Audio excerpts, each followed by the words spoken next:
bundan keyinki müstakil hayatına kadam koyuş için özüge layık, özü bilen beraber kadam taşındırgan aileler bilen nikah olayatkan eken şu nikahlar on olsun. Bunlar baktı olsunlar. Hem o vakta birbirlerini hürmet kılsınlar. Ata enelerini kadri kımmatıga yetsin. Yelimizin adı abrayı için hizmet kıladırgan hakiki bir aile bulup yetişkenler. Yani şu üçte ailenin bugünkü toyunu ben öz namımdan, bütün kocalık ezaları namıdan, ailemiz namıdan, Çin köyünden mübarekbad edemiz. Bunlarga bakıt, saadet dilerim.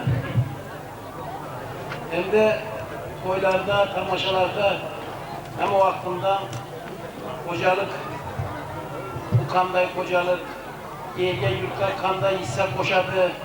Bu vakta ayrı vakta yapılılıp kıladı. Bu iki kocalık, üç kocalık doğrusunda hem cüda köp sözler, ilik sözler ayrılgan, hem sözlegen ortaklar hem Recep Bay'na hem Peygambergen'ne hem Kerim'ne hem yerde bir hakiki insanlar sıfatında ten aladılar. Ular hem o vaktinde yelimizde kadir kımmatı için hizmet kıladırgan, gıybetten irak, bölümün yamanını yaşırıp yakışısını kötüledirgan, yerge faydası diyerden iş olsa özünün menfaatinden aldığını beceredirgan, koruktan için can gıdakladıgan ailelerden saklanadılar. Şunun için koruktan da bu dergen ustamız hem bu dergen bunu perzentlere hem hemen yanımızda bir neçe yıllardan beri oğlumuz bulup hizmet kılayaptı toktasın hem Kerim Cabbarov hem Coramız Baltayıp hem bana şu toyunu ortaga getirgen şu toyunun ahiri abat olgayı. Yerimiz yurtumuz bunu kelgüsü yıl bana şu kelgen dostları bilen birge beşik toylarını ötkazıp oturuşan nasip kılgayı. Bana bazı saadiyeti başka sahalarda juda köp yaplar bolayaptı. Prezidentimiz sınıf büyüyüp şu kallaplarını yok atışını katlı durup aytayaptı. Bir iki kallapını basış yapıp koyaptı diye. Televizyonda işitken bolsanızlar Rusya kanunları bulmaydı. Bu kallaplar halkını dağlap bolayaptı. Bundan buna varıp bundan buna gelip halkın mülkünü talan taraş kılayatkanlarını kadimki Müslüman kanunlarına kaytıp asmasak olmayı hep yapılır. Şunun için meynet esas inerse, yer esas inerse, yerden halal meynet kılsa, şundan kançerli boğaysa onu elde açık. Eğer de birevinin meynetinden faydalanıp başka yollarda ötse, bundaylarda yol yoklukuna ayda yaptı. Halk bunu elbette düşünedi. Dekançılıklar Kudağ'ın bin katına şükür hazırlıkça yaman emez. Eğer hava yine otun bulup kızıp dediğim olsa, paktamızdan, başka edillerimizden vaktinde Allah Teala verse pişiklasa, yani şu pişken dekançılıkını halkımızın meyneti bilen, yani şu perzetlerini toylarında, aktif toylarında gelip oturup şundan berhemen buluş emmeye nasip kıldı. Ben hemen bir gün ağzı kulak salıp tutmam. Taze senetkar okşuydu. Avazları juda yakınlı. Eşime karasam juda köp konkurslarının galibi men degen artistlerinin şehirde elbette korktamda bu yigit Ustamcan gelip mene halkımızın hoşnut kıladı. Avazga avaz koşuşun yakşı adamlarda yakşı ruh tulduradı. Yaşlarımızın terbiyevi tamanlarga, kekselerimizde mehir muhabbet tamanga, kızlarımızın adaletu iffet tamanga, hemmeni bir-birevge mehir muhabbetke çallavçı sözler bilen, Sakınbay bilen ikisi bugünkü Kudaybeyatlar toyunu sovatlar diyen ümittemiz. Sizlerin işinize katta muvaffakiyet.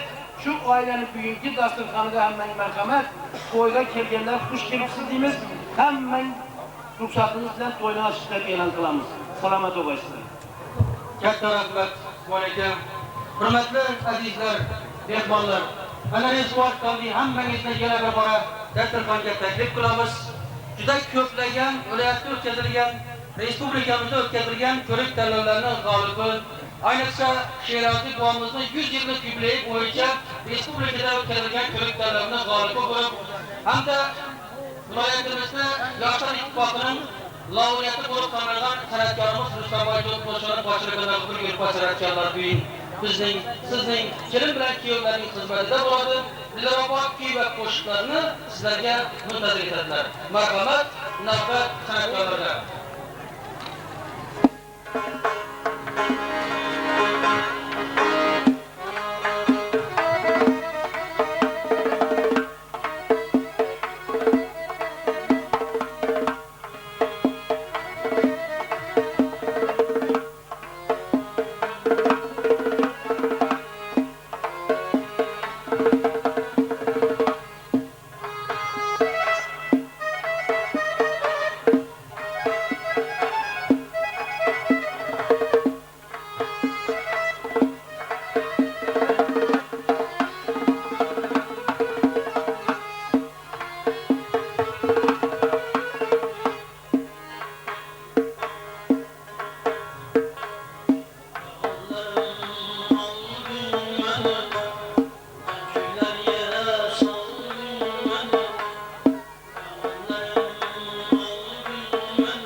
yarım saate indirmesi. Yok, Kocaeli'de mümkün ya. Yere. Kırıkaroz.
Şişeni oyna bakalım. Şişeni oyna bakalım.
aytishga joizat bilaman. Bu yerda beshikdagi chokolad ham aytardashdan. Agar aslin bilar bo'lsam, o'tmishiga Sodir-Azim, davri bu olamga ketgan Xorazm bu. Xorazm. Rustamboy aka faqat Xorazmda emas, butun respublikamizda ana shunday oddiy mehnatga, zahmatga chaquvchi dehqonlarning uyidagi ana shunday qo'shiqlar to'ylarda yangroq ovozingiz yana ham bilan kurar bilan yangiversin. Do'stlarning qay birin aytay bugun to'ydagi asl yurak so'zlari. Mehmonlar do'st so'zlarini qay birin aytar asl so'zlarini. Jajji nevaralar qay birin aytay. Murabbas tilsimlar qay birin aytay. Keling aziz do'stlar, taronaga jo'sh qilib tilni, tinglab lavolarning sayroq bilbilni, to'yona qilaylik ezgu tilaklarni, baxtning naqshasidan mastur yuraklar, bir umr quvonchdan boqsin yorab, zarrin nurin sochib chekrasin kavkab, shu qutlug' onlarda bayram seni ham do'stlar didordan mast qilsin degan. Marhamat beraka so'zlar. Bugun to'y taxtida qo'sh yulduz dillarni rom qilib kulib turibdi. Yurak rishtalari chirmoq bir-birin baxti eshik qatib kelib turibdi. Assalomu alaykum aziz do'stlar, mehmonlar. Bugungi muborak to'y davrasining aziz qatnashchilari. Ana shu yerda biz do'stimiz Rajabboy va uning oilasi baxta osmonida charaqlab nur sochib turgan, quyoshning parlab turgan qo'sh yulduzlarni bugun tantanali nikoh kechasiga yig'ilishgan ekanmiz. Men avvalo o'zim nomidan, oilam nomidan ana shu do'stlarimni ularning oilasi zamirida yuzaga kelayotgan jajji qo'shaloq oila bilan chin yurakdan muborakbod etaman. Xudoyim ana shu kelgan gelin o'zi bilan xonadonga baxt saodat olib kelgan bo'lsin. Ularning har bir harakati, har bir kulgusi ana shu xonadonga olam quvonch baxsh qilsin. Bugungi to'y davrasida bir tur nazar solar ekansiz. Misol bir bog'a gulzora o'xshab kun keladi. Ana shu yerda o'tirgan qo'sh yorug' yulduzlarni ana shu bog' sahnidagi charaqlab gullab turgan gul dastasini o'xshab kun keladi. To'lg'anib gul ochilar, bog'larni gulzor etgalar. Bog' sari dildor chiqar, oshiq uni zor etgalar. Bog' sari chiqmas edi, chiqdi bugun u qasd ila. Yo'lida mushtog'ini yo yo'q yo bor etgalar. Nojahoniy sahni bog'dan hayqirib chiqdi hofiz. U dedi, yoydi pari, kotillarin dor etgalar. Yalvarib gullar dedi, kirma bu baqqa ey yigit. Bunga kirganlar kirarlar, sochlarin xor etgalar. Ne ajab, maydon topilsa, men uchun ham deb edim. Do'st qalbim bir umr, ashqor bilan yor etgalar. Azizlar, bugun ana shunday nikoh kechasini, tantanali oqshomni odam yuragining to'lqinlanmasdan gapirib bo'lmaydi. Bu yerda bizning xizmatimizda bo'layotgan kuyovlik san'atkor Rustamboy Do'stjonovni men ikkinchi marta to'y davrasida uchratib turishim. Bir og'iz gap bilan aytganda kuyovni san'at, madaniyat makoni deb aytilsa ham, lekin bizning qishloqimizni, xalqini ana shu o'tirgan qarag'ozlarni san'at masalasida degustator deb aytsa bo'ladi. Chunki hech bir yerda ashulani bizning xalqimizdan mirqib, uni ta'mi dotib, shunday qilib huzur qilib eshitadigan odamlarni uchrasiz. Rustamboy